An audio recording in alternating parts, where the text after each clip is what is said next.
All right, fight fans. I can't wait for these Brazilian punch-ons this weekend. We've got UFC Fight Night, Oliveira versus Gamrot up next, going down in the Farmácia Arena in Rio de Janeiro, Brazil. I'm picking Gamrot to get the upset here and once again have the Brazilian crowd leaving the arena early. But to celebrate this stacked card full of homegrown Brazilian talent, I've decided to rank the top 10 pound-for-pound Brazilian fighters in the UFC right now. Just to be clear, it's active fighters only. So yeah, some legends like RDA and Barboza might still be hanging on, but they didn't quite make the cut. And don't come crying about Anderson Silva, Jose Aldo, Amanda Nunes, Shogun, Vitor, Royce Gracie, etc. Those guys, they're all-time greats, but they are not in this conversation. This is current killers only. Same deal for the honourable mentions: Paulo Costa, Robocop, Johnny Walker, Natalia Silva, Werner Jandiroba, Vicente Luque, Mauricio Hufi, Pitbull. All good fighters, just missed the cut. This list is all about who's really doing it right now and who fulfills my completely cooked, biased and unfair criteria. Let's punch on. Starting off the list at number 10, we have Renato Moicano. Let me tell you something, motherfucker. Let me tell you, I am top 10 pound for pound best Brazilian fighter in the UFC, my brother. Let's go, Dana White. Yeah, Moicano, he's probably not top 10 in terms of skill right now, but come on, put some respect on Money Moicano. This just kind of shows you that this list isn't that serious, just my personal takes. But Moicano, yeah, you get some bonus points for being a funny cut. Like, he's got his own YouTube MMA channel, podcast. Shout out to the Show Me the Money podcast for, he's done some crazy shit in the UFC. He's called out the MMA guru on the mic after a UFC win. He's got some of the most legendary cooked post-fight rants we've ever seen. Apart from that, he's also got some good wins over Alexander Hernandez, Drew Dober, Jalen Turner, Benoit Saint-Denis. He's 12-7 in the UFC, but some of his losses are to elite opponents like Islam Makhachev, RDA, Fiziev, TKZ, Jose Aldo, Prime Ortega. Yeah, honestly, look, Moicano, he's holding on to this spot for dear life after his last two awful performances. I'll cut him some slack for the Islam Makhachev loss, but it kind of looked like that submission from Islam took about 50% out of Moicano's gas tank. Or maybe he's been hanging out with Carlos Prates smoking durries because his gas tank looked pretty cooked in that Beneil Dariush fight. Honestly, this number 10 spot was pretty hard to decide because you could give it to a few of those honourable mentions I said before, like Paulo Costa, Vicente Luque. I don't know.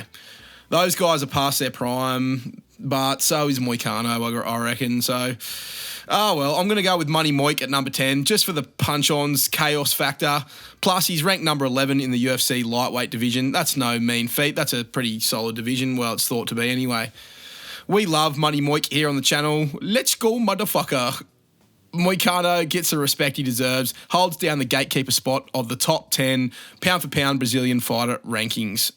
Moving on to number 9, Caio Borralho.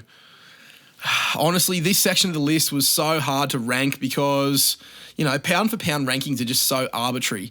Like, what's it even supposed to mean?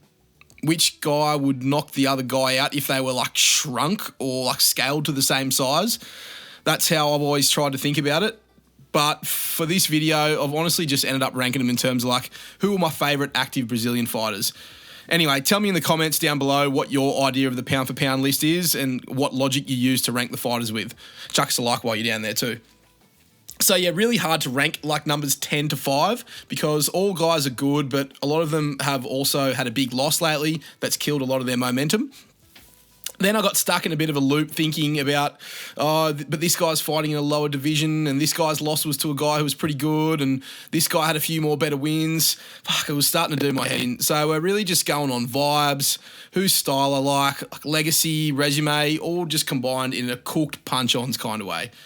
Caio Borralho, number 9, sick fighter, was on a huge win streak before running into Nasruddin Imavov last month.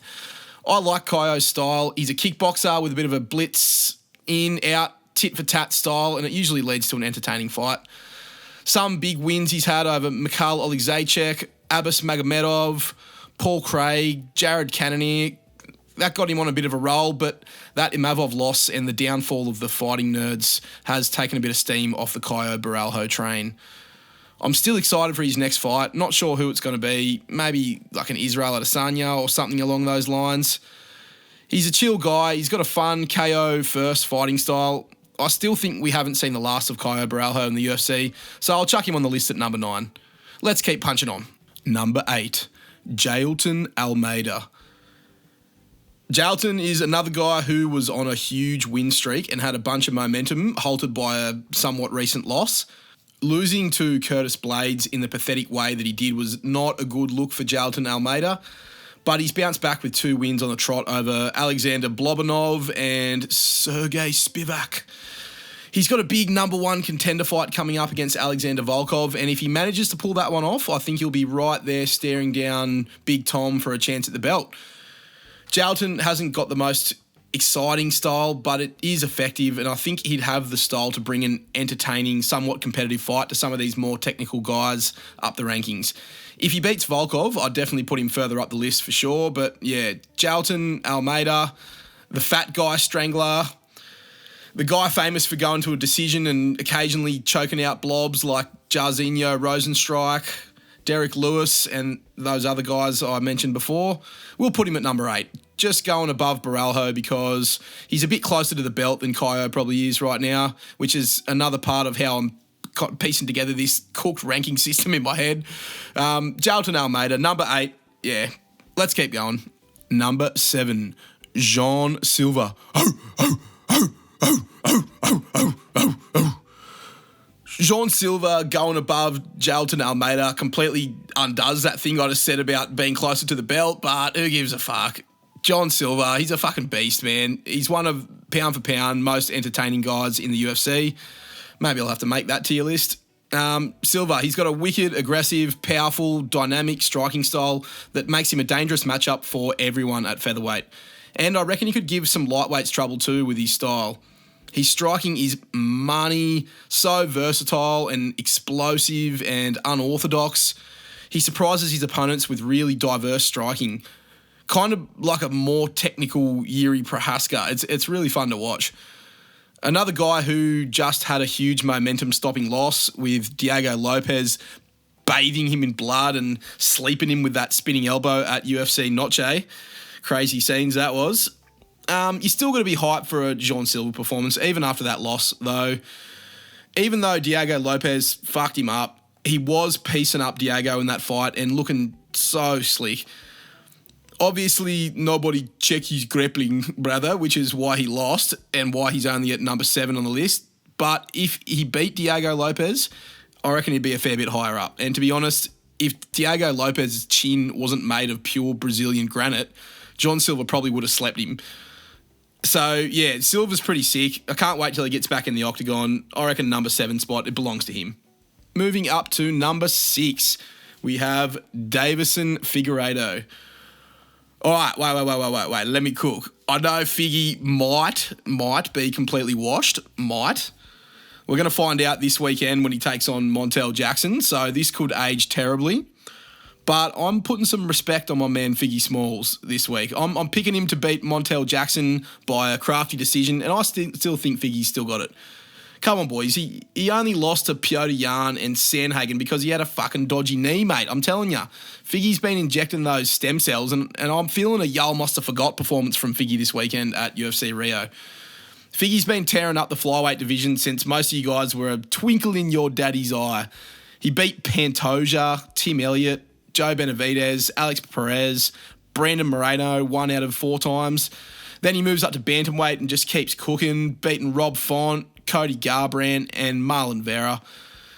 Figgy's a beast. He's starting to fight a bit shitter as he gets older and tend towards a decision, but you still got to respect what Figgy's done in the UFC. The combination of his career and his legacy and how good he still is to this day is why he's up here at number 6. Plus, I just fucking love Figgy. If you're going to jump in the comments and say, actually, Figgy should be at number 8, you can just go fuck yourself, all right? Figgy Smalls with the big Brazilian balls getting a spot here at number 6 on the list. Let's go on to number 5. We have Carlos Prates. Okay, controversial placement perhaps, but as you know, I'm going strongly off vibes and hype for this list, as well as, you know, who this guy is, how promotable he is, and how good he actually is. He's got a great, entertaining fighting style, a chill personality. He smokes darts. He's knocked out goats like Charles Radke, Li Jingliang, Neil Magny, Jeff Neal. He's smoking these unks like they're fucking Winnie Reds, mate. Prates also recently lost to Ian Machado Gary, another Brazilian guy who didn't make this list. He lost to Ian Gary, but he was hunting down and destroying Gary in that last round. And I actually think Ian Gary is a very, very good fighter. So Prates did okay in that fight. He did get beaten in rounds 1 and 2, but he almost finished Gary in round 3. That's a big feather in Prates' cap. I think Ian Gary is very, very good as a fighter, not a bloke, just for the record. So Prates, he's back on a roll. He's inching closer to the title. The UFC loves this guy, and rightly so. If he beats Leon Edwards, he won't be far away from the belt at all. Prates versus JDM, that would be a sick fight. I'd watch that and have a fucking beer. So, yeah, Prates, hopefully he keeps doing his thing and the UFC keeps him away from grapplers and wrestlers. I don't want to see no Sean Brady versus Carlos Prates matchup. Don't put him against Bilal Muhammad. Fun, striking, kickboxing matchups forever for Prates, please. I can see him being like the Brazilian Wonder Boy, just a rangy, fun, flashy kickboxer who never really threatens for the belt, maybe gets a shot one day but loses. But the UFC just keeps him around and gives him fun kickboxing fights against like Kevin Holland, MVP, that type of fighter. Prates gets the first spot in the top 5. Again, maybe you could jiggle those 5 to 10 placements around a bit and I wouldn't call you a total fuckwit. But yeah, I'm going to go with Prates at number 5. Let's keep cracking on. At number 4, we have Diego Lopes. Okay, a few weeks ago, Diego Lopes headlined the UFC Noche card, and I was talking about him like he was a Mexican. I'm pretty sure he does rep Mexico. He's on the mic like, Viva la Mexico! And he's wearing the Mexican flag, I think. But he was born in Brazil. I was there, actually. I patted his little baby mullet and whispered to him, dream, believe, and make it happen. And he later got that tattooed on his chest. Anyway, we're counting Diego as Brazilian for this video. He's got the Brazilian flag on him on the UFC website. So, yeah, I'll go with that. Let's go for that. Good enough for me. Diego Lopes, he's the fucking man, dude. This absolute Giga Chad rolls around on Fight Week and the UFC PI on Media Day looking like this. What a gangster. Looks like he should be playing centre half back for the Essendon Bombers. Just got that typical AFL player look about him. Diego Lopes, what a man. Just a sick fighting style, complete blockhead, marauder, just trundles forward at his opponents, touching his neck, eating shots like nothing, hunting you down and just ending him. He's a Terminator. Disposed of guys like Sadiq Youssef, Dan Ige, Brian Ortega, and most recently dispatched of Jean Silva in a display of beautiful violence. He's only lost to top guys to Movsar Evloev and Alexander fucking Volkanovski. Mate, how fucking good is Volk? I can't believe he beat the guy who beat Jean Silva that night. Volk is a weapon. Not Brazilian though, so Diego Lopes, he's high up, but that momentum he gained by beating Jean Silva pumps him up a little bit, I reckon, and just how sick that fight was. I'm very high on Diego. I think he's a very tough, gritty guy, and he's got underrated jiu-jitsu and wrestling, and he's a well-rounded double threat in the featherweight division. His chin needs to be studied in the same way that Marvin Vettori should be. So Diego Lopes, just a very dangerous, well-rounded and exciting fighter. Strong number 4 on the list of best active Brazilian fighters. Can't wait to see him jump in the cage again, although hopefully it's not against Volk. Let's keep moving to number 3. At number 3, we have Charles Oliveira, Charles de Bronx. He's slipping here. I almost put Diego Lopes ahead of him, but I've disrespected de Bronx enough this week by picking Gamrot to beat him. Charles Oliveira, UFC legend. It would have been a strong number 1 on this list probably 3 years ago. I don't know. Aldo would have been fighting, but no, he was past his prime 3 years ago. So Charles would have been probably number 1 or 2 on this list a couple of years ago. you got to put some respect on Charles Oliveira. Most submission wins in UFC history, most finishes in UFC history, most performance bonuses in UFC history, defending lightweight champion, one of the greatest lightweights to ever do it. Charles Oliveira has been at the top of the game for a long time, and he just keeps getting better and better. Well, he did until the Islam fight. He's got wins over legends like Tony Ferguson, Dustin Poirier, Justin Gaethje, Beneil Dariush, Michael Chandler. I don't know if Michael Chandler's a legend, but you know what I mean. He's got those big-time losses to Islam, Arman Tsarukyan, and Ilia Topuria, and I think potentially another loss coming this weekend. Although, now that I say the names of the guys he's beaten, Islam, Arman, and Ilia, Mateusz Gamrot doesn't quite belong in that sentence. But anyway, we're sticking with Gamrot. But yeah, Charles Oliveira, he's sitting high among the pantheon of UFC legends, let alone Brazilian ones. He's got to be high up on this list.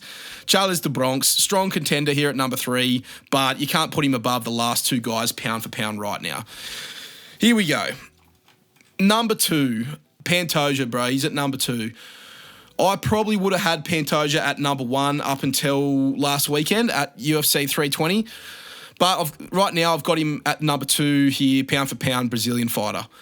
Alexandre the Cannibal Pantoja, flyweight champ, defended his belt multiple times, 14-3 record inside the UFC, beaten guys like Manel Cap, Brandon Royval, Alex Perez, Brandon Moreno, Steve Erthag, Kai Asakura, and Kai Kara France.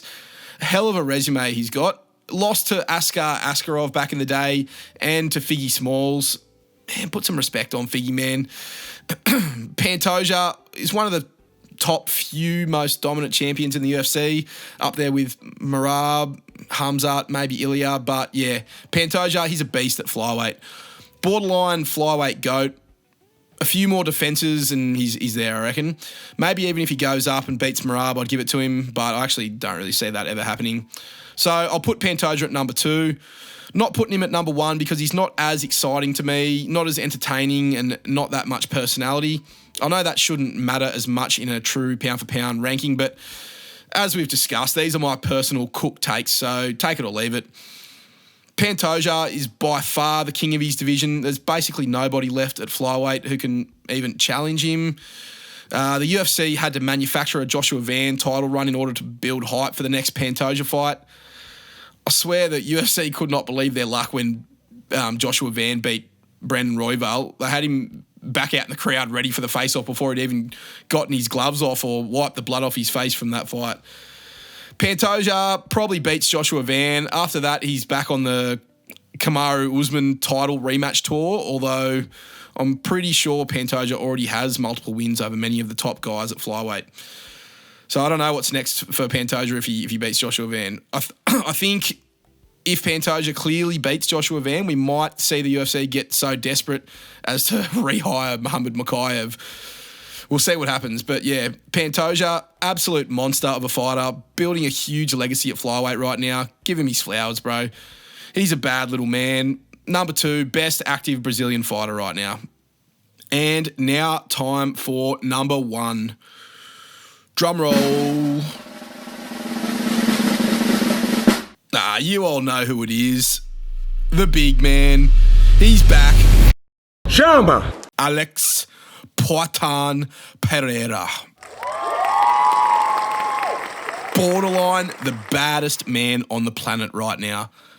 I think the UFC just moved him up to number 6 on the pound-for-pound rankings after he slept Ankalaev to regain the light heavyweight belt.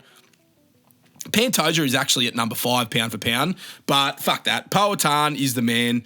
He's the best Brazilian fighter of all time, damn near, I reckon. I think he will be by the time his UFC run is done. UFC 2-division champion, 2-time defending champ at light heavyweight, also won the belt at middleweight, slept Sean Strickland in round 1, was the first man to TKO Adesanya in the UFC, and he knocked him out outside the UFC as well. Got slept by Izzy after that, moved up to light heavyweight, beat Jan Blachowicz, kind of.